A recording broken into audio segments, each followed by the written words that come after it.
नमस्कार दोस्तों, यूपीएससी हिंदी के स्टडी प्लेटफॉर्म में आप सभी का स्वागत है। तो बहुत सारा बवाल चल रहा है टेलीग्राम को लेकर के, उस पर ध्यान मत केंद्रित करिए, राधे राधे कहिए। आज जो है कृष्ण जन्माष्टमी का दिन है और क्वेश्चन आगे लेकर के चलते हैं। जो भी होगा देखा जाएगा यार, क्या दिक्कत है। ठीक है, अभी कंसंट्रेट करो 27 अक्टूबर पर। आशा करता हूं कि थोड़ा बहुत तो ज्योग्राफी समझ में आ रहा होगा आप लोग को, क्योंकि ज्योग्राफी में देख रहा हूँ बहुत सारे लोग इंटरेस्टेड नहीं है, या तो आ रहा है या फिर आपको इस अदर सब्जेक्ट पढ़ना चाह रहे हैं। इसलिए अब जो भी है मेरा काम है कंप्लीट कराना, तो मैं उसको कंप्लीट कराऊंगा। जितने मोस्टली सब्जेक्ट जितने करा सकता हूँ उतने करा दूंगा। ठीक है, तो एक क्वेश्चन जो मैंने छोड़ा था, कुछ लोगों ने आंसर किया है इसका जो करेक्ट आंसर है वो दे देते हैं। देखिए, इसमें बेसिकली जो क्वेश्चन पूछा था वो यूपी पीसीएस मेंस 2015 में आया हुआ था। ठीक है, और इसमें पूछा था कि पटकाई पहाड़ी निम्न में से किन राज्यों में संलग्न नहीं है। यहां पर मैंने फैली लिख दिया है, लेकिन उसका लिखा हुआ था संलग्न। जो ओरिजिनल वर्ड है वो ये था कि किन से संलग्न नहीं है। तो जिनसे संलग्न है उनका मैं बता रहा हूं। ये असम से संलग्न है, ये करेक्ट है। उसके बाद आपका मेघालय से संलग्न है, ये चीज़ भी करेक्ट है। एक सेकेंड, ये चीज़ भी करेक्ट है। त्रिपुरा से ये संलग्न नहीं है। मणिपुर से संलग्न है। मिजोरम से संलग्न है। और उसके साथ साथ जो नागालैंड है उससे ये संलग्न है। ठीक है, तो यानी कि इसमें हो जाएगा त्रिपुरा से संलग्न नहीं है, यानी कि त्रिपुरा से किसी भी तरह पटकाई जो है उसकी कोई भी शाखा या उसका कोई भी अंश जो है टच में नहीं आता है, या जो बाउंड्री है वो भी किसी तरह से भी टच में नहीं आती है। ठीक है, तो ये जो है करेक्ट आंसर हो जाएगा इसका। बेसिकली फैली की जगह पर संलग्न वर्ड यूज़ करके इसका आंसर करना था। ठीक है, फिर मैंने कुछ चीज़ें और पढ़ाई थी जिसका आंसर मैंने आपको बता दिया था। एक क्वेश्चन कराया था, ये सब भी बता दिया था।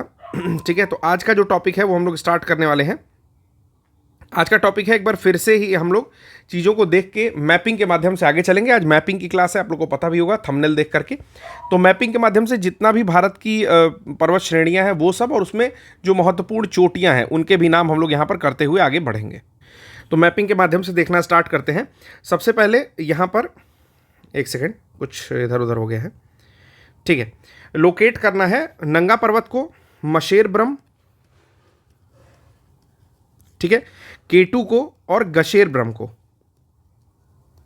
ठीक है, अगर आपको लोकेट करने के लिए देता है या ऐसा कोई प्रश्न आता है तो आप लोग कैसे करोगे, स्टार्ट करते हैं। सबसे पहले ये चारों पढ़ते कहाँ हैं, तो कश्मीर वाले हिमालय में ये सब पढ़ते हैं। तो K2 यहाँ पर आप देख रहे हो, मुझे लगता है कि करेक्ट ठीक से दिख रहा होगा। ठीक है, ये K2 है, ये पोर्शन। दूसरे नंबर पर है गशेर ब्रह्म, तो मैं गशेर ब्रह्म भी दिखा देता हूँ। ये देखिए यहाँ पर लिखा हुआ है गशेर ब्रह्म। ठीक है, आप लोग एक एटलस खरीद सकते हो, एटलस का नाम है ब्लैक स्वॉन। ठीक है, ओरिएंटल ब्लैक स्वॉन करके है। मार्केट में बहुत सारी एटलस आती है, जिसमें से मैंने यूज़ की है, ऑक्सफोर्ड की यूज़ की है, और भी इधर उधर की कई सारी एटलस यूज़ की है। बट जो बेस्ट एटलस, मैं 4-5 एटलस यूज़ किया हूँ, 4 एटलस। ठीक है, उसमें से जो बेस्ट एटलस मुझे लगी है वो मैं आपको रिकमेंड कर रहा हूँ। अगर आपको लेनी होगी तो ले लेना, मतलब जिसके पास नहीं होगी, जिसके पास होगी वो अपना मैनेज करके चीज़ें उसी से देख लेना। ठीक है, तो यहाँ पर गशेर ब्रह्म है, ये K2 है। फिर यहाँ पर आता है आपका मशेर ब्रह्म। ठीक है, मशेर ब्रह्म आता है, और ये आपका आता है नंगा पर्वत। ठीक, तो ये चारों चीज़ें आपको इस मैप में दिखाने का प्रयास था। तो ये चीज़ें दिख गई होंगी। प्रैक्टिस कैसे करना है, तो प्रैक्टिस आप लोग खुद कर लेंगे। यहाँ पर 3 श्रेणियाँ दिख रही होंगी आपको, ये और ये। ठीक है, तो ये क्या है, कॉलेज से मैंने बताया था KLZ यानी कि काराकोरम, लद्दाख और जस्कर श्रेणियाँ दिख रही हैं। ठीक है, तो आपका कुछ होमवर्क है, क्या है, आप उत्तराखंड में कुछ चीज़ों को दिखाएंगे, जैसे कामेत को दिखाएंगे। ठीक है, और नंदा देवी को दिखाएंगे उत्तराखंड के मैप में।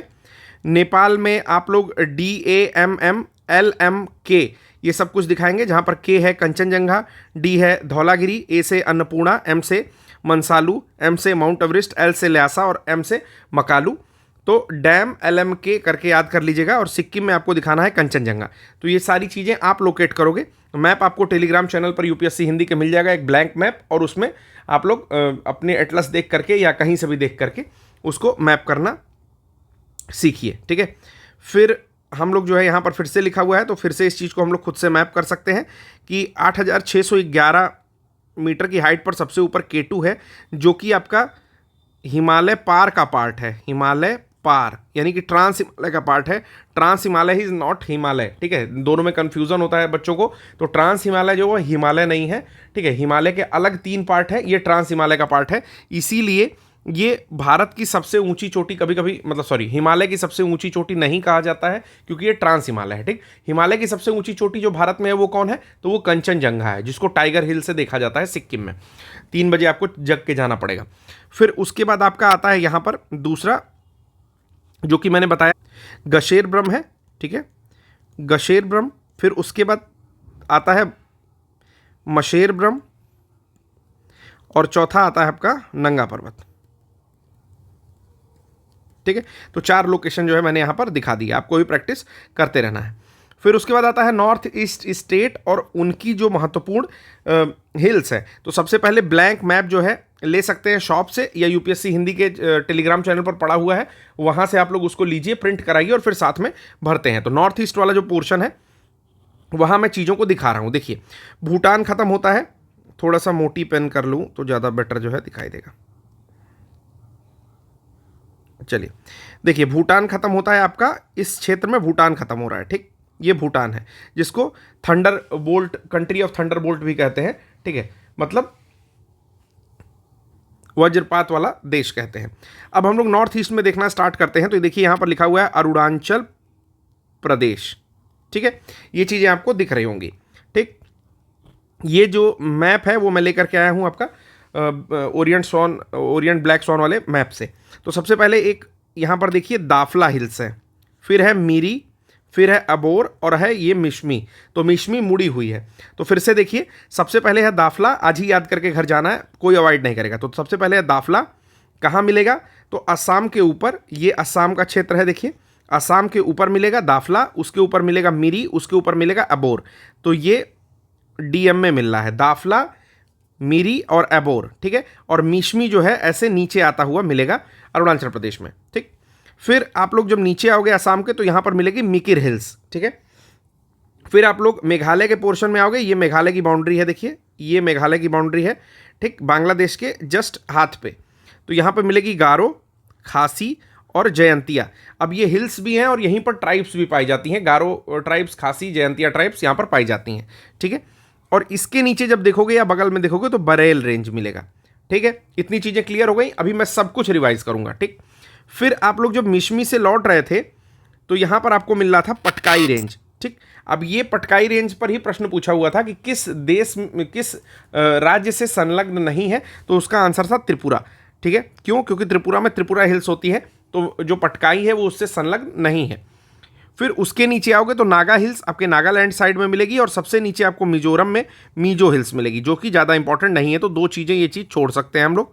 ठीक है, और बाकी चीज़ें इंपॉर्टेंट है। एक बार मैं फिर से रिवाइज करा रहा हूँ, साथ में हम लोग बारी बारी बिल्कुल एक एक चीज़ देखते हुए चलेंगे। ठीक, तो सबसे पहले हमने क्या लोकेट किया था, सबसे पहले हमने लोकेट किया था भूटान। ठीक है, तो भूटान लोकेट हो चुका है आपके मैप में। उसके बाद हमने लोकेट किया कि दाफला है, कहाँ पड़ेगा, ये बताया, पहले दाफला पड़ेगा, फिर मिरी पड़ेगा, फिर अबोर पड़ेगा। दाफला, मिरी, अबोर, फिर उसके बाद पड़ेगा मिश्मी, ऐसे घूमती हुई है, थोड़ी चापाकार श्रेणियाँ हैं, मतलब कि थोड़ा वक्राकार है, मतलब कर्व में है मिश्मी। ठीक है, उसके बाद मैंने आपको दिखाया कि असम के ऊपर तीनों के तीनों पड़ रहे हैं अरुणाचल साइड में, यानी कि दाफला, मीरी, अबोर और मिश्मी, ये सब कुछ कहाँ पड़ रही है, अरुणाचल के साइड में पड़ रही है। फिर और आप देखोगे तो ये ऐसे ऊपर की ओर जाती हुई आपको दिख रही हैं श्रेणियाँ, और ये मिश्मी घूमी हुई, मैंने बताया कि घूमी हुई दिख रही है। फिर हमने क्या देखा कि ये मिकिर है, असम से जस्ट नीचे वाला जो मैंने लाइन खींचा उसके जस्ट नीचे क्या है, तो मिकिर रेंज दिखाई दे रही है। फिर मैंने आपको दिखाया कि ये है आपका मेघालय। ठीक है, मेघालय के नीचे आपको दिखाया बांग्लादेश है, और बांग्लादेश के ऊपर हाथ जो है उस पर कौन कौन सी हिल्स दिखाई, तो गारो, खासी और जयंतिया क्रमशः दिखाई, और मैंने कहा कि ट्राइब्स यानी कि जनजातियां भी इसी नाम की पाई जाती हैं। फिर मैंने आपको दिखाया कि उसके बगल में जस्ट बरेल रेंज है, क्या है, बरेल रेंज है। फिर उसके बाद आओगे आप, जब मिश्मी से नीचे आ रहे हो तो पटकाई रेंज आती है। पटकाई रेंज के बाद मैंने कहा कि त्रिपुरा का जो हिस्सा है वो पटकाई रेंज से संलग्न नहीं है, ये प्रश्न पूछा हुआ था। उसके बाद आपको मैंने दिखाया नागा हिल्स, और नागा हिल्स के बाद हम लोग मीजो, और फिर मैंने कहा कि आप पटकाई और त्रिपुरा यानी कि त्रिपुरा हिल्स और मीजो हिल्स को छोड़ सकते हैं, यहाँ नागा हिल्स तक हम लोग ले सकते हैं। ठीक, तो आशा करता हूँ कि एक बार आपको चीज़ें समझ में आ गई होंगी। ठीक है, कोई एटलस लेने के लिए मैंने यहाँ पर लिखा है तो आपको बता दिया हूँ कौन सा एटलस लेना है दोस्तों। ठीक है, अब देखो 1 2 3 4 करके हमने इसमें ले लिया है, तो चलो लिखने का प्रयास करते हैं कौन कौन सी श्रेणियाँ होंगी। ठीक है, आइए लिखते हैं, साथ में लिखते हैं। आप लोग भी तब तक जो है पॉज करके वीडियो ये बना सकते हैं, अपने कॉपी में बना लीजिए और 1 2 3 4 जो लिखवाता जा रहा हूँ उसको ध्यान से करते जाइए। ठीक, तो सबसे पहले ये सबसे आसान होता है। ठीक है, इसका लिखना क्या होता है कि गारो खासी जयंतिया 1 2 3, यानी कि गारो, मैं जी लिख रहा हूँ केवल, गारो खासी जयंतिया 1 2 3। ठीक है, फिर हम लोग जब ये यहाँ पर आते हैं तो यहाँ पर पहली कौन सी होती है, तो 10 नंबर होती थी डाफला, फिर 11 नंबर हमने पढ़ा था मीरी, फिर डाफला मीरी अबोर, 12 नंबर में अबोर। ठीक है, 4 नंबर हम लोग को बहुत ठीक से पता है मिशमी थी, जो कि मूव मतलब घूम रही थी। ठीक है, फिर उसके बाद 5 नंबर की जो है ये थी आपकी पटकाई, शायद थी पटकाई। ठीक है, फिर उसके नीचे आती है 6 नंबर पर नागा, 8 नंबर पे आती थी आपकी मिकिर। ठीक है, और 9 नंबर में आती थी बरेल। तो चलिए देख लेते हैं एक बारी। गारो खासी जयंतिया में हमें कोई दिक्कत नहीं है। मिशमी, पटकाई बूम और नागा 4 5 6, 4 5 6 में, सॉरी 4 5 6 मिशमी, हाँ ठीक है, मिशमी, पटकाई बूम और नागा 4 5 6 में ये हो गई। ठीक है, बिल्कुल करेक्ट है। फिर 7 8 9 में आता है मीजो, मिकिर, बरेल। 7, हाँ मिजोरम के पास है तो सबसे नीचे मिजोरम पड़ता है, जेड है अक्षर, ऐसे याद कर लो। 7 8, ठीक है, मिकिर, और 9 में आता है बरेल। तो यहाँ तक सही हो गया। फिर 10 11 12 में दाफला। ठीक है, ये और ए से अबोर। ठीक है, तो दाफला, मीरी और अबोर, ये लास्ट हो गया। तो इस तरह से नॉर्थ ईस्ट का बना के आप जितना मैंने यहाँ पर दिखाया है वो चीज़ दिखा लेंगे तो एक बार में ही क्लियर हो जाएगा। ये 12 तरीका है। ठीक है, ये सबसे बेटर तरीका है। एग्जाम के टाइम में आप इस तरह से नॉर्थ ईस्ट बनाइए, और ये मत ध्यान रखिए कि मैं स्टेट भी करेक्ट दिखा दूँ। पहले आप ये दिखाइए कि कहाँ पे लोकेशन होनी चाहिए, कौन ऊपर है, कौन नीचे है, कौन किसके दाएं बाएं है। ठीक है, ये चीज़ रादर ज़्यादा ध्यान रखना है। ठीक, कि अगर मैं आपको 3 यहाँ पर रेंज दे दूँ, जैसे दाफला, मीरी और अबोर दे दूँ, ठीक, तो वो बिल्कुल ऐसी दिखनी चाहिए कि भाई अबोर सबसे ऊपर है, मीरी बीच में है, और 10 नंबर पर दाफला जो हमने दिखाया है दाफला सबसे नीचे आएगी इन तीनों में। ठीक है, अगर मिशमी यहाँ 4 नंबर पर है और वो मुड़ी हुई है, जैसे मैंने कैसे बताया कि ऐसे मुड़ी हुई है, यानी कि इस तरह से दिखाई देगी, तो ये चीज़ दिखाई देनी चाहिए आपके मैप में। ठीक है, बस मैप का यही मतलब है कि जो चीज़ आप दिखाओ वो चीज़ ठीक से दिखाई दे। अगला हम लोग क्या करने वाले हैं, आज बहुत बढ़िया लेक्चर होने वाला है, तो कोई भी छोड़ेगा नहीं लेक्चर। अब हम लोग ऊपर के सारे लगभग एक्सक्यूज मी, ऊपर का जितना भी हम लोग को देखना था हिल्स, दोस्तों मैं थोड़ा धीरे बोलूँगा, आवाज़ आप लोग तेज़ कर लीजिएगा, गले में कुछ दिक्कत हो रही है। तो ऊपर का जितना हम लोग को देखना था दोस्तों वो हम लोग देख चुके हैं। क्या क्या देख चुके हैं, स्टार्टिंग से शुरू करते हैं। कि सबसे पहले हमने देखा कि भाई हिमालय यानी कि इंडियन प्लेट आती है, यूरेशियन प्लेट से लड़ जाती है। लड़ने के बाद 2 तरह की गांठें बनती हैं, जिसमें जो इंडियन के साइड मतलब जो भारत के साइड बवाल करने वाली गांठ है वो है आपका पामीर नॉट। वहाँ पर एक गांठ पड़ती है जिससे कई सारी पर्वत श्रेणियाँ निकलती हैं, जिसमें हिमालय की 3 निकलती हैं, हिमालय पार वाली निकलती हैं, कुनलुन शान निकलती है, तियान शान निकलती है। पाकिस्तान के साइड में आते हैं तो हिंदकुश निकलती है। ठीक है, और भी उसमें Sulaiman range, Kirthar range, salt range, सब कुछ निकलती है। पोतवार का पठार भी इसी की उपज है। पोतवार का पठार पाकिस्तान में पड़ने वाला एक पठार है। ठीक है, ये सब मैं करा चुका हूँ। उसके बाद जब आप देखोगे तो सबसे पहले सीमा पार में 3 क्षेत्र बनते हैं। कॉलेज से मैंने याद करना बताया, KLZ, या तो आप कलेजा से याद कर लो, जो भी याद करना चाहते हो। ठीक है, तो KLZ में काराकोरम, लद्दाख और जस्कर, मैंने 3 रेंज बताई। जस्कर वाली रेंज को ही आगे जब बढ़ा देते हैं, कि जस्कर की जो रेंज है अगर उसको ऐसे आगे बढ़ा देते हैं दोस्तों, तो यहीं पर जो है हम लोग बर्फानी बाबा अमरनाथ का दर्शन करने के लिए जाते हैं, यानी कि वो आपका कैलाश श्रेणी बनती है। ठीक, फिर हमने बताया कि 3 पार्ट में हिमालय जो है बड़े स्तर पर फोल्ड होता है, और जो तीसरा पार्ट है जिसको हम लोग शिवालिक कहते हैं वो बेसिकली क्या है, डिपोजिशन है, यानी कि मलबे से बना हुआ है। ठीक, तो जो पहला पार्ट है वो शुद्ध रूप से ग्रेनाइट है, उसको बोलते हैं महान हिमालय, ठीक, या इनर हिमालय। ठीक है, कई सारा उसका नाम है। तो महान हिमालय, इनर हिमालय या हिमाद्री, जो भी उसका नाम है, उसमें सबसे ऊंची चोटियां पाई जाती हैं। उसके 10 चोटियों में से 9 जो है वो highest peak of the world है, और एवरेज हाइट जो उसके पूरे रेंज की है वो 6000 मीटर की है। मतलब अगर यहाँ से स्टार्ट हो रहा है तो बिल्कुल यहाँ तक जा रहा है। ठीक है, कि नंगा पर्वत से वो स्टार्ट होता है और जाता है आपके नामचा बरवा तक, इतना लंबा जाता है, ठीक है। फिर दूसरी जो रेंज, हाँ इसमें एक चीज़ और बतानी है कि भारत में जो सबसे ऊंची चोटी पड़ती है इसकी, वो पड़ती है कंचनजंगा, जो कि सिक्किम में पड़ती है। और जो इसकी एक्चुअल सबसे ऊंची चोटी है, इसको माउंट एवरेस्ट कहते हैं, 8,850 मीटर के आसपास उसकी वर्तमान हाइट है, वो पड़ती है आपकी नेपाल में, ठीक है। और मोस्टली चीज़ें नेपाल में ही पड़ती हैं। फिर आप जब दूसरी रेंज में आते हो जो कि मध्य हिमालय है, तो मध्य हिमालय में क्या क्या आता है, मिडिल हिमालय, ठीक है। इसमें क्या क्या आता है, इसमें आपका इन दोनों के बीच में घाटियों के बारे में भी अभी पढ़ेंगे, लेकिन इसका जो क्षेत्र आपका नेपाल में आता है उसको महाभारत श्रेणी के नाम से जानते हैं। और जब भी हिमालय की बात की जाती है तो बेसिकली मध्य हिमालय की ही बात की जाती है, ये भी पॉइंट याद रखना है। और तीसरी जो श्रेणी आती है वो आती है शिवालिक, ठीक। तो कुछ कुछ चीज़ें सबके बारे में मैंने बताया था। इसके बाद मैंने आपको बता दिया कि नॉर्थ ईस्ट में कौन कौन सी पड़ती है। तो मैंने लगातार बताया कि मेघालय साइड में आपको 3 देखने को मिलेगी, जो कि गारो, खासी और जयंतिया है। जब उससे थोड़ी दूरी पे जाओगे तो आपको मिल जाएगी एक बरेल श्रेणी, ठीक है। और जस्ट जब ऊपर जाओगे, बरेल श्रेणी के थोड़ा सा ऊपर जाओगे, मतलब गारो, खासी, जयंतिया, जयंतिया से भी थोड़ा ऊपर जाओगे तो वहाँ पर जो आपको मिलती है वो मिलती है मिकिर, ठीक है। फिर अरुणाचल प्रदेश के साइड जब जाओगे तो 3 श्रेणियां मिलती है। सबसे टॉप पर मिलती है अबोर, अबोर से जब नीचे आओगे तो आपको मिलेगी मीरी, और मीरी से जब नीचे आओगे तो आपको जो श्रेणी मिलती है उसका नाम है दाफला, ठीक। फिर नॉर्थ ईस्ट में यानी कि अरुणाचल प्रदेश में ही एक कर्व लिया हुआ यानी कि वक्राकार एक श्रेणी मिलती है जिसका नाम है मिश्मी। मिश्मी के नीचे आते हो तो आपको मिलता है पटकाई श्रेणी, या पटकाई बूम भी कहीं लिखा हुआ मिलेगा।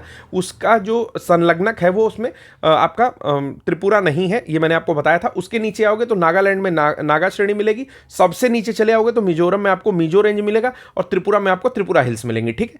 तो मुझे लगता है कि इतनी चीज़ें तो क्लियर हो गई हैं। अब हम लोग थोड़ा सा नीचे चलते हैं और मध्य भारत में जो चोटियां हैं, जो पर्वत हैं, उनको देखेंगे, ठीक है, क्रमशः।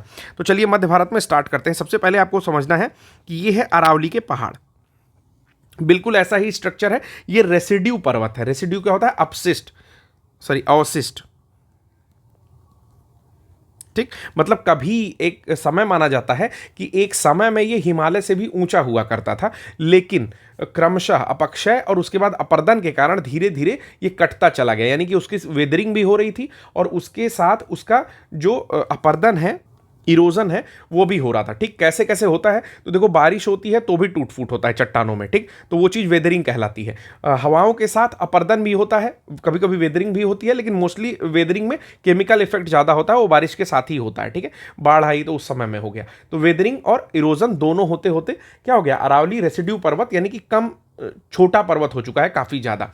कहाँ पाया जाता है, ये पाया जाता है आपका राजस्थान के इलाके में। जैसे ही आप दिल्ली से अगर कभी जयपुर जा रहे हो, जो पर्सनल एक्सपीरियंस है वो बता रहा हूँ कि दिल्ली से अगर जयपुर जा रहे हो तो जैसे ही दिल्ली क्रॉस करोगे, हरियाणा का कुछ पोर्शन क्रॉस करोगे, तुरंत से जो है अरावली की रेंजेस स्टार्ट हो जाती हैं, ठीक है। इसलिए भी अरावली बहुत ज़्यादा इस समय वर्तमान समय में गड़बड़ हो रहा है, हो भी गया है, क्योंकि उसमें बहुत ज़्यादा क्या होता है, खनन का कार्य करते हैं, पत्थर वत्थर निकालने का कार्य भी अरावली से करते हैं, ठीक। तो ये अरावली रेंज याद कर लेनी है आपको। उसके बाद बीच में याद करना है मालवा प्लेट्यू। मैंने बहुत बड़ा दिखा दिया है, लेकिन मालवा प्लेट्यू जो है इतना बड़ा भी नहीं है। अब बनाते समय थोड़ी सी गड़बड़ हो ही जाती है दोस्तों, तो आप लोग अपना मैप साथ में रखिएगा। मालवा प्लेट्यू जो है इतना बड़ा आप लोग देख सकते हो, ठीक है। तो ये है मालवा प्लेट्यू, यहाँ पर मालवा का पठार। उसके बाद आता है जस्ट आपका विंध्य पर्वत, ठीक है, विंध्याचल। तो आपको पता है कि विंध्याचल कहाँ पड़ता है, मिर्जापुर साइड में जाओगे तो विंध्याचल पड़ेगा। तो ऐसा समझ लो, थोड़ा सा और टेढ़ा रहेगा, लेकिन एग्जैक्टली इसी तरीके का है कि पहले अरावली पड़ेगा, ठीक है। देखिए यहाँ पर मैंने लिख भी रखा है, लेकिन थोड़ा छोटा लिख दिया है तो दिखाई नहीं देगा, देखिए, ठीक है। तो अरावली के पहाड़ पड़ेंगे, बीच में पड़ेगा आपका मालवा प्लेट्यू, मालवा प्लेट्यू के बाद पड़ेगा विंध्याचल।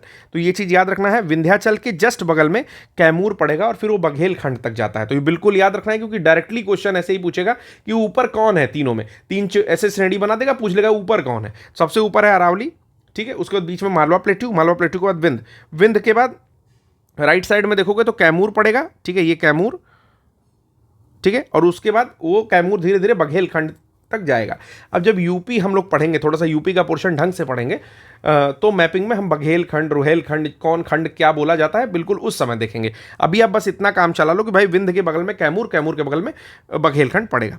फिर आता है सतपुड़ा, उसके जस्ट नीचे सतपुड़ा आएगा। तो कभी कभी ये भी पूछता है कि नॉर्थ इंडिया को साउथ इंडिया में कौन सी श्रेणी बांटती है, डिवाइड करती है, तो वो है सतपुड़ा, ठीक है। पहले दिन जब मैं बता रहा था कि इंडियन प्लेट जाकर के यूरेशियन प्लेट से लड़ती है, तो शायद मैंने एक चीज़ गड़बड़ बता दी थी, शायद, मुझे याद नहीं एग्जैक्टली। मैंने बताया कि ऐसे डायमंड शेप इंडिया का है, ठीक है। तो ये वाला पोर्शन ऊंचा है, जबकि ये वाला पोर्शन नहीं ऊंचा है दोस्तों। ऊंचा कौन सा पोर्शन है? ये वाला पोर्शन ऊंचा है और ये वाला जो है नीचा है, ठीक। इस तरह से कुछ अपनी पतंगों रूपी इंडिया जो है इस तरह से है, ठीक है। इसीलिए सारे नदियों का पानी समझ लो ऐसे इधर गिर जाता है। और भ्रंश में जो बहती हैं, जो भ्रंश है इसमें जो बहती हैं 2 नदियाँ 3 नदियाँ, वही बस जो है केवल वेस्ट वर्ल्ड है, बाकी सारी की सारी पूर्वगामी नदियां हैं। नहीं तो 2 ही 3 नदियां ऐसी हैं जो कि पश्चिमगामी हैं, ठीक है। इसमें से एक हो गई आपकी माही नदी, हो गई एक, हो गई आपकी नर्मदा नदी, एक हो गई ताप्ती नदी, और एक मांडवी नदी है शायद नीचे, जो कि गोवा के आसपास में शायद है, ठीक है। तो यही कुछ नदियां हैं, बाकी सब आपके पूर्वगामी यानी कि बंगाल की खाड़ी में ही जाके गिरती हैं। अब सतपुड़ा जो है वो ठीक बीचों बीच से बांटता है। उसके बाद आता है महादेव श्रेणी, और महादेव के नीचे आता है बैतूल का प्लेट्यू यानी कि बैतूल का पठार, ठीक है। देख लेते हैं क्या है। हाँ, तो बैतूल का पठार आता है। तो ये कुछ चीज़ें डायरेक्टली याद कर लीजिए, ठीक है। अब ये समझो कि पर्वत श्रेणियां कुछ और होती हैं और उनकी पीक्स यानी कि सबसे ऊंची चोटी, जो सर्वोच्च चोटी है, वो कुछ और होता है, ठीक। तो सबका मैं एक बारी डेटा भी दे रहा हूं कि अरावली जो पहाड़ है वो आपके राजस्थान में फैला हुआ है। अब वहां पर जो सबसे ऊंची चोटी है उसका नाम है गुरु शिखर, ठीक है। तो वहाँ पर एक पर्वत पड़ेगा माउंट आबू। माउंट आबू अरावली का ही एक समझ लो रेसिड्यू पर्वत है, थोड़ा सा अलग होगा उससे, और उसी में सबसे ऊंची चोटी मैं यहीं पे लिख दे रहा हूँ, एक सेकेंड, सबकी ऊंची चोटियाँ लिख दे रहा हूँ, ठीक है। ठीक है, तो पहला ही हो गया अरावली माउंटेन। अरावली, यार देखो हिंदी में इसलिए नहीं लिखता हूँ क्योंकि बहुत धीरे धीरे लिखाएगा, फिर लेक्चर शॉर्ट हो जाएंगे, ठीक है। इसीलिए मैं इंग्लिश लिख देता हूँ, जल्दी से लिखा जाता है। मैं खुद हिंदी मीडियम हूँ, लेकिन अब क्या करूँ यार, थोड़ा एडजस्ट कर लो, ठीक है। तो अरावली माउंटेन जो है वो माउंट आबू याद रखना जरूरी है। अंग्रेजी में MOUNT मत देखिए आप लोग, बस कान से सुन लीजिए कि माउंट आबू जो है वो अरावली माउंटेन की सबसे ऊँची रेंज है। वहीं आप बात करो दूसरा, अगर हम लोग बात करें कि जो आपका धूपगढ़ है वो महादेव श्रेणी का है। महादेव श्रेणी या माउंटेन का, ठीक है, क्या है? धूपगढ़, ठीक। तो ये जो महादेव श्रेणी पड़ रही है ना सतपुड़ा के नीचे, इसका सबसे ऊंचा पीक क्या है? तो ये धूपगढ़ है, याद रखना है। महादेव का कौन है? धूपगढ़ है, ठीक। फिर इसके बाद विंध्य पर्वत श्रेणी का जो सबसे ऊंचा वाला क्षेत्र है उसको बोलते हैं सद्भावना शिखर या कलुमार शिखर, ठीक है। तो ये भी लिख लीजिए, विंध्य का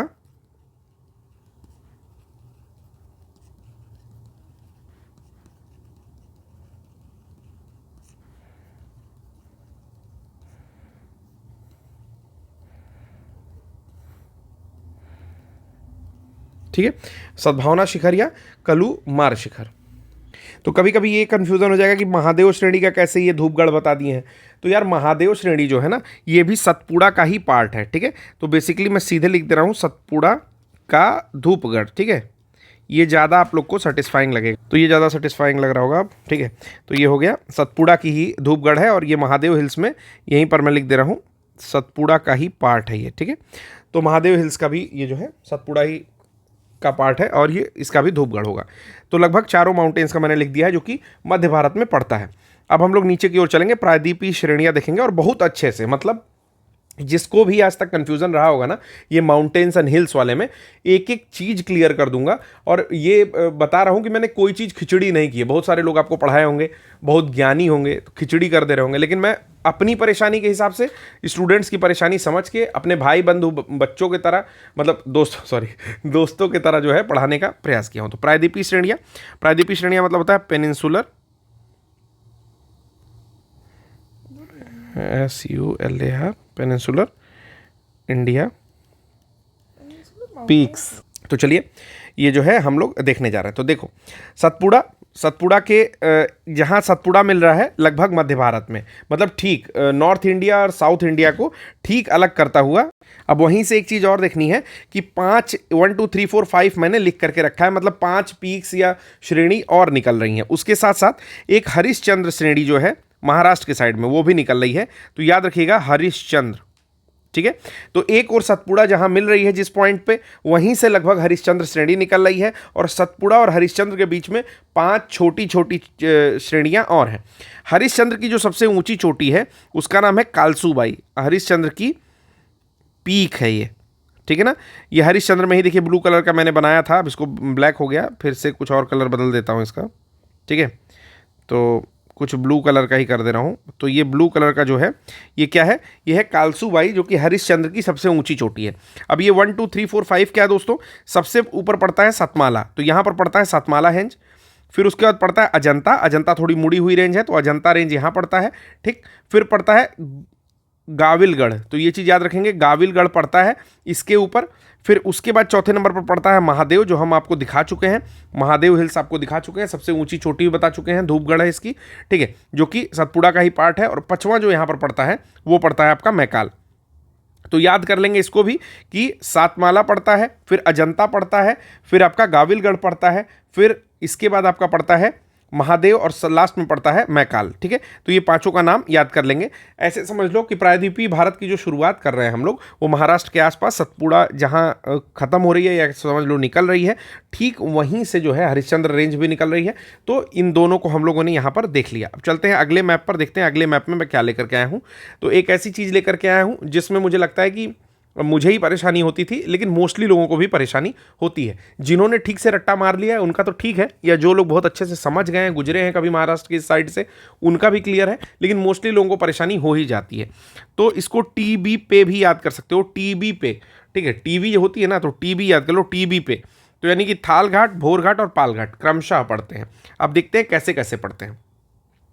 तो पहले तो ये समझ लो कि ये जो थाल घाट, भोर घाट और पाल घाट है, ये पश्चिमी घाट के ही पार्ट है, ऐसे समझ लो पहले, ठीक है। पश्चिमी घाट क्या होता है, प्रायद्वीपीय भारत में, यानी कि जो भारत का निचला हिस्सा है, मतलब अगर उसको भारत माता मानोगे तो कमर के बाद का हिस्सा जो है, उसमें जो है पश्चिमी घाट के साइड का जो पॉइंट है, उसी में ये तीनों पॉइंट पड़ते हैं।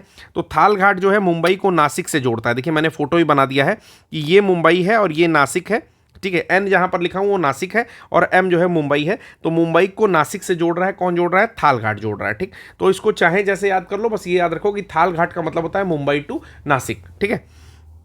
फिर ठीक है, फिर यहाँ पर दूसरा है भोर घाट। भोर घाट कहाँ से है, तो ये भी मुंबई से स्टार्ट हो रहा है यहीं पॉइंट से, और फिर ये कहाँ तक जा रहा है, पुणे तक जा रहा है, ठीक है। तो मुंबई से स्टार्ट होकर पुणे तक जाता है, इसको बोलते हैं भोर घाट, ठीक है। मुंबई से स्टार्ट होकर के पुणे तक जा रहा है, इसको बोलते हैं भोर घाट। फिर तीसरा है आपका पाल घाट। पाल घाट कहाँ से कहाँ तक जा रहा है, तो पाल घाट आपका थोड़ा सदर्न एरिया से स्टार्ट हो रहा है और ये जा रहा है कोच्चि, जो कि आपके केरला में पड़ता है, वहाँ से स्टार्ट होकर के मदुरई तक, ठीक है। तो क्रमशः जो आप लोग याद कर सकते हैं, इसको ऐसे भी याद कर सकते हो यार कि थाल घाट को थाली से याद कर लो। तो थाली जब सामने आएगी तो मुंह और नाक दोनों काम करती है भाई। नाक से आप लोग सूंघते हो कि खाने लायक है कि नहीं, और मुंह से भी काम करते हो कि भाई खाऊंगा कहाँ, तो मुंह में खाओगे। तो मुंह से हो गया मुंबई और एन से हो गया नासिक का मतलब हो गया नाक, ठीक है। तो थाल घाट का मतलब हो गया थाली देखे तो मुंह और नाक दोनों का काम है, ठीक। अब हुआ भोर घाट। तो भोर घाट का तो बहुत ज़बरदस्त है, हालांकि ऐसे ट्रिक्स मैं बनाता नहीं हूँ, लेकिन आप लोग के लिए जो जो ना करना पड़ रहा है, ठीक है। तो ये आप लोग को समर्पित ट्रिक्स हैं, ठीक। तो भोर घाट में क्या होता है कि कुछ लोग जिनके गर्लफ्रेंड बॉयफ्रेंड टाइप से लोग बनाए रहते हैं, तो जैसे ही भोर होती है तुरंत मुंह से मोबाइल उठाते हैं, मुंह से मोबाइल उठाते हैं, मोबाइल उठा के पूछने लगते हैं। तो मुंबई से पुणे, ठीक है, कि मोबाइल उठाकर पूछने लगते हैं कि हाँ कैसे हाल चाल है, कैसी हो या कैसे हो, ठीक है। क्रम आप लोग देख लीजिएगा अपने हिसाब से। तो भोर घाट में भोर हुई नहीं कि मोबाइल उठा के पूछने लगे, ठीक। और तीसरा है पाल घाट, तो कोच्चि से मदुरै, इसको आप लोग याद कर लेंगे। पाल घाट जो है कोच्चि से मदुरै होता है, तो दोनों नाम आप लोग याद कर लेंगे, ठीक है। दो का ट्रिक मैंने आपको बता दिया है। तो अब मुझे लगता है कि थाल घाट, भोर घाट और पाल घाट में कोई समस्या नहीं होनी चाहिए। फोटो के साथ मैंने दिखा दिया है बिल्कुल क्लियरली। अगला हम लोग देखते हैं, इसके बारे में कुछ कुछ चीज़ें मैं इंग्लिश में लेकर के आया हूँ, बिल्कुल डरना नहीं है, हिंदी में लिख करके बता दूंगा क्या क्या चीज़ें हैं। चलिए देख लेते हैं। कह रहा है कि it is also called Kasara Ghat, ठीक है। तो जो आपका थाल घाट है उसको बोलते हैं कसारा घाट, ठीक है। कनेक्ट्स मुंबई टू नासिक, यानी कि मुंबई को, ठीक है, जोड़ता है। ये इसमें एक जगह का और नाम आता है, जैसे भुसावल, कभी कभी दे देगा कि भुसावल को कल्याण से रेल माध्यम से जोड़ता है। तो ये भी याद रखेंगे, भुसावल को कल्याण माध्यम से रेल से जोड़ता है, ठीक है। इसके साइड से लोग ट्रेवल करते हैं। फिर आता है भोर घाट, दूसरा जो है भोर घाट, भोर हुई नहीं मोबाइल लेकर के पूछने लगते हैं वाला जो है। तो ये लोनावाला में स्थित है। तो कहाँ स्थित है, लोनावाला, काफ़ी महंगी जगह है, पॉश एरिया महाराष्ट्र का। और ये जो है मुंबई को पुणे से जोड़ता है, तो मुंबई को पुणे से जोड़ता है। और रेल ट्रैक जो है वो आपका पालसदरी से कनेक्ट करती है खांडला तक, ठीक है। तो पालसदरी से खांडला तक कनेक्ट करती है। फिर आता है पालघाट। पालघाट जो है ये नीलगिरी हिल्स के आसपास में सिचुएटेड है और अन्नामलाई के बीच में, मतलब ये नीलगिरी और अन्नामलाई के बीच में है। तो नीलगिरी और अन्नामलाई, ठीक है, इनके बीच में क्या है, पालघाट अवस्थित है। तो मुझे लगता है कि अब इस तीनों चीज़ें क्लियर हो गई होंगी। इसके अलावा एक दर्रा और आता है, इसका नाम है सेनकोटा। सेनकोटा अन्नामलाई और कार्डमम हिल्स के बीच में है, ठीक है। तो पहले नीलगिरी, फिर अन्नामलाई, फिर है कार्डमम यानी कि इलायची पहाड़ियां। तो नीलगिरी और अन्नामलाई के बीच में कौन है, और आपका अन्नामलाई और इलायची पहाड़ियों के बीच में कौन है, ये दोनों चीज़ें आप लोग कमेंट बॉक्स में बताओगे। फिर आता है वेस्टर्न घाट यानी कि पश्चिमी घाट क्या है, इसको भी आइए फोटो के माध्यम से देख लेते हैं। पश्चिमी घाट, ठीक है। तो पश्चिमी घाट में मैंने क्या क्या लेकर के आया हूँ कि सबसे पहले स्टार्ट करोगे आप पश्चिमी घाट को काउंट करना, कभी कभी गुजरात से ही स्टार्ट कर देते हैं। तो सबसे पहला तट आता है काठियावाड़ तट। आप चाहो तो इसको छोड़ भी सकते हो, मतलब बहुत ये कंपलसरी नहीं कि यहीं से लेना शुरू करेंगे, बस वो तट का नाम मैंने लिख दिया है, ठीक है। तो काठियावाड़ तट आता है आपका गुजरात के काठियावाड़ से लगभग मुंबई तक आएगा, तो काठियावाड़ तट उसको बोलेंगे। अब बेसिकली स्टार्ट होगा यहीं से हम लोग का। तो सबसे पहले मुंबई से गोवा तक जाएगा तो उसको बोलेंगे कोंकण तट, ठीक है, कोंकण तट, ठीक है। फिर दूसरा जो होता है गोवा से लेकर के जाएगा केरला तक, इसको बोलेंगे कनारा तट, कनारा, ठीक है। तो ये हो गया कनारा तट। उसके बाद तीसरा हो गया आपका केरला से लेकर के सबसे नीचे, मतलब समझ लो कि जहां पर तक जा रहा है केरल का लास्ट पॉइंट ये है। आप वो मेरे फोटो इसलिए बनाए हो, इसकी सीध में लेकर के बनाता हूं फोटो, ठीक है। तो इसको बोलेंगे मालाबार तट, ठीक। तो मालाबार तट क्या होगा, केरला और केरला के लास्ट तक का पोर्शन हो जाएगा। गोवा वाला पोर्शन हो जाएगा कनारा केरला तक के लिए, उसके ऊपर का हो जाएगा कोंकण और उसके ऊपर का काठियावाड़ तट। तो ये जो पूरा पोर्शन दिख रहा है ना, इसी को बोलते हैं पश्चिमी घाट, ठीक है। पश्चिमी घाट जो है वो बायोडाइवर्सिटी के माध्यम में, मतलब बायोडाइवर्सिटी हॉट स्पॉट है, पहले तो ये समझ लो, ठीक है। यहां पर डिफरेंट टाइप की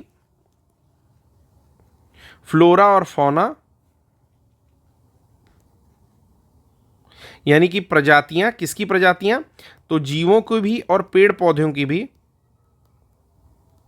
पाई जाती हैं, ठीक। तो बायोडाइवर्सिटी वाले एरिया है, बायोलॉजिकल हॉटस्पॉट है, यानी कि जैविक रूप से बहुत ज़्यादा समृद्ध क्षेत्र है, ठीक है। और यहाँ पर कुछ ऐसी प्रजातियां पाई जाती हैं जो यहीं की हैं, एंडेमिक हैं एकदम, ठीक है। तो ये भी चीज़ याद रखेंगे। और ये तटों का नाम भी आप याद रखेंगे। कहीं कहीं आपको बुक में केवल कोंकण और मालाबार दिखेगा, तो परेशान नहीं होना है, आधे दूर कोंकण खींच लेना है और आधे दूर मालाबार खींच लेना है। यानी कि मालाबार का जो है वो केरला के पोर्शन में ही आता है और उसके ऊपर आप कोंकण दिखा देना, कोई भी गलती नहीं है, बिल्कुल करेक्ट चीज़ है। लेकिन जो मुझे मिला मैं आपको ज़्यादा से ज़्यादा चीज़ें बता दिया हूँ, ठीक है। अगला देख लेंगे ईस्टर्न घाट, इसको बोलते हैं पूर्वी घाट। पूर्वी घाट देखिए यही सब बेसिक है, इस पर अगर हम लोग समय नहीं देंगे और स्किप करेंगे ना, तो मैं उन लोगों के लिए लेकर नहीं चल रहा हूं जो 3 बार पीसीएस की मुख्य परीक्षा लिख चुके हैं और ये लेक्चर देखते हैं तो कहते हैं कि क्या पढ़ा रहा है। मैं उनके लिए नहीं लेकर के चल रहा हूं, मैं उन बच्चों के लिए लेकर के चल रहा हूं जिनको सच में ज़रूरत है इस तरह के नोट्स की, इस तरह के लेक्चर्स की, जिनका बिल्कुल भी बेसिक नहीं है, ना वो अफोर्ड कर सकते हैं कि वो अभी आज की सिचुएशन में दिल्ली जा पाए। यूपीएससी हिंदी उन बच्चों के लिए यहाँ पर कार्यरत है, ठीक है। यहाँ पर कोई पैसा नहीं लिया जा रहा है, ये निःशुल्क है बिल्कुल, और अपना एफर्ट दिया जा रहा है। तो आपसे भी कोशिश मैं यही करता हूं, आपसे अपेक्षा रहती है कि जो भी ऐसे बच्चे हैं जिनको जेन्युइनली लाभ हो रहा है, वो कम से कम यार कमेंट्स करो, बताओ हमें कि हम अच्छा कर रहे हैं या कुछ और करना है हम लोग को इसमें, ठीक है। क्योंकि ये कुकुरमुत्ता की तरह से यूट्यूब चैनल पड़े हुए हैं भाई, ठीक है। जिनको कुछ आता है वो भी ज्ञान बांट रहा है, जिनको नहीं आता है वो तो ज़्यादा ही बांट रहे हैं, ठीक है। वो तो डांस करके कूद कूद के पढ़ाई ये वाला चल रहा है। तो बस यहाँ पे व्यूज़ पाने का जो है रट लगा है, तो हम लोग व्यूज़ पाने के लिए नहीं पीछे पड़े हैं, हम बस चाहते हैं कि जेन्युइन रूप से बताइए कि क्या ये सही चल रहा है आपके हिसाब से या नहीं चल रहा है।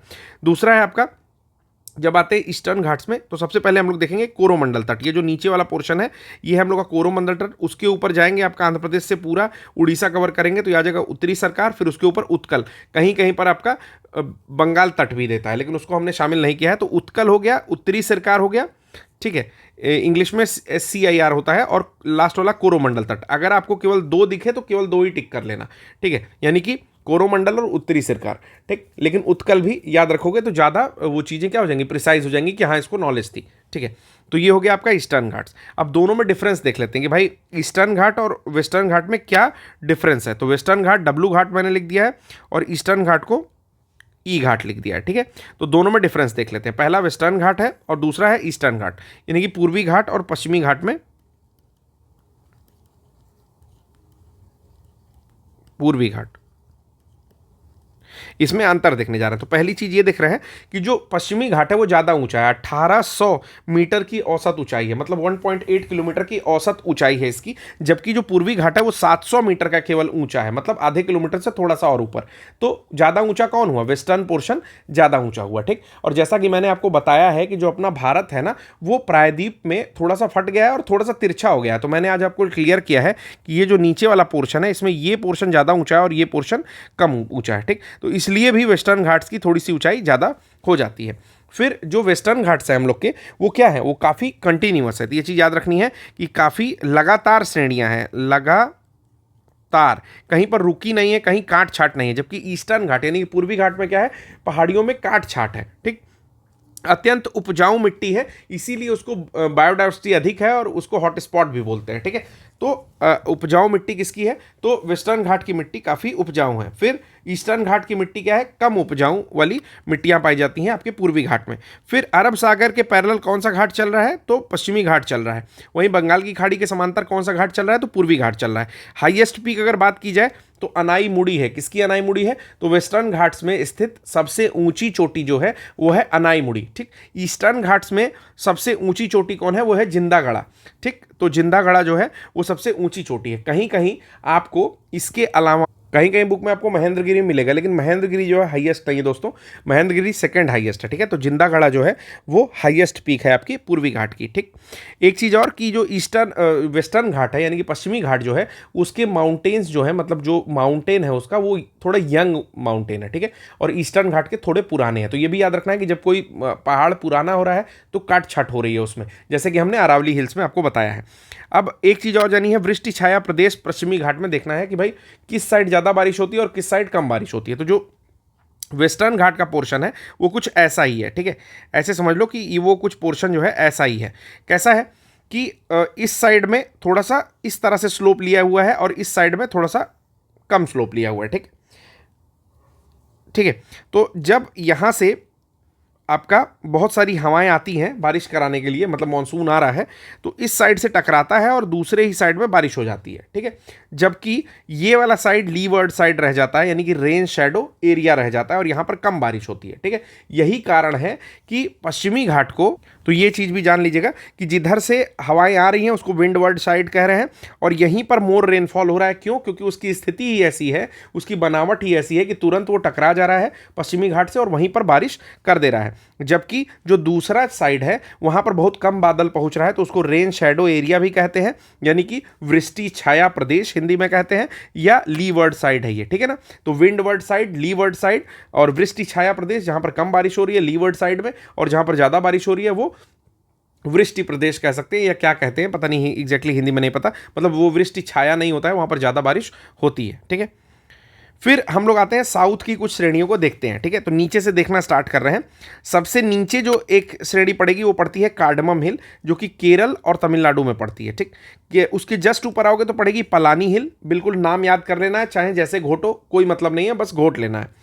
उसके ऊपर पड़ती है शिवराय हिल, उसके ऊपर पड़ती है जावादी, उसके ऊपर पड़ती है वेलीकोंडा, फिर पड़ती है पालकोंडा, फिर नल्ला मल्ला या नल्ला मलाई, उसके ऊपर पड़ती है उत्तरी सिरकार, ठीक है। दूसरे साइड में पड़ रही है नीलगिरी। नीलगिरी की जो चोटी है या मतलब नीलगिरी जो पहाड़ है वो आपका ब्लू कलर का दिखता है। क्यों, क्योंकि यहाँ पर कुरुंजी फूल खिलता है 12 सालों में, ठीक है। और वो किस कलर का होता है, ब्लू कलर का, इसीलिए इसको ब्लू माउंटेन भी कहते हैं। इसके साथ साथ यहाँ पर कुछ इंडेमिक स्पीसीज पाई जाती हैं, जैसे क्या क्या पाई जाती है, उड़ने वाली गिलहरी पाई जाती है, ये चीज़ याद रखनी है। फ्लाइंग स्क्वेरल यहाँ पर पाई जाती है। उसके साथ एक चीज़ और कि ये जो नीलगिरी पहाड़ है ये 3 स्टेट में जो टोटल फैला हुआ है, TKK यानी कि तमिलनाडु, कर्नाटका और केरला में जो है ये फैला हुआ है। तो ये भी पॉइंट आपसे पूछता है। सबसे जरूरी जो हिल्स का ये क्रम है ना, ये पूछता है कि उत्तरी सरकार के बाद आती है नल्ला मलाई या नल्ला मल्ला, फिर आता है पालकोंडा यानी कि NP फिर आता है वेलिकोंडा, जावादी, शेवराय, पलानी और कार्डमम हिल। ठीक, कार्डमम हिल जो है वो उत्तरी घाट और दक्षिणी घाट का बिल्कुल जंक्शन पॉइंट है। ठीक है, तो कार्डमम हिल मतलब इलायची की पहाड़ियां। आपको एक प्रश्न का उत्तर देना है वर्ल्ड ज्योग्राफी से कि सबसे ज्यादा लौंग किन द्वीपों पर पाया जाता है तथा वो किस कॉन्टिनेंट यानी कि महाद्वीप का पार्ट है। ठीक है, तो इसका नाम अभी कमेंट बॉक्स में बताओ, देखते हैं कितने लोगों का तैयार है। तो मुझे लग रहा है कि आज के लिए हम लोग का लेक्चर यही है। आज मैं पीडीएफ बिल्कुल नहीं पढ़ रहा हूँ। कल के लेक्चर में हम लोग कोशिश करेंगे कि अगर दर्रे वाला चैप्टर होगा तो दर्रे देख लेंगे, अगर नदियों वाला तो नहीं है अभी, पासेज होंगे, घाटियाँ हैं तो घाटियाँ देख लेंगे। ये 2-3 चैप्टर लगातार इस तरह से आएंगे, मतलब कुछ दिन थ्योरी पढ़ेंगे और एक दिन विधिवत उसकी मैपिंग देखेंगे। आज का लेक्चर आपको कैसा लगा कमेंट बॉक्स में जरूर बताइएगा। तो आज के लिए बस इतना ही, धन्यवाद।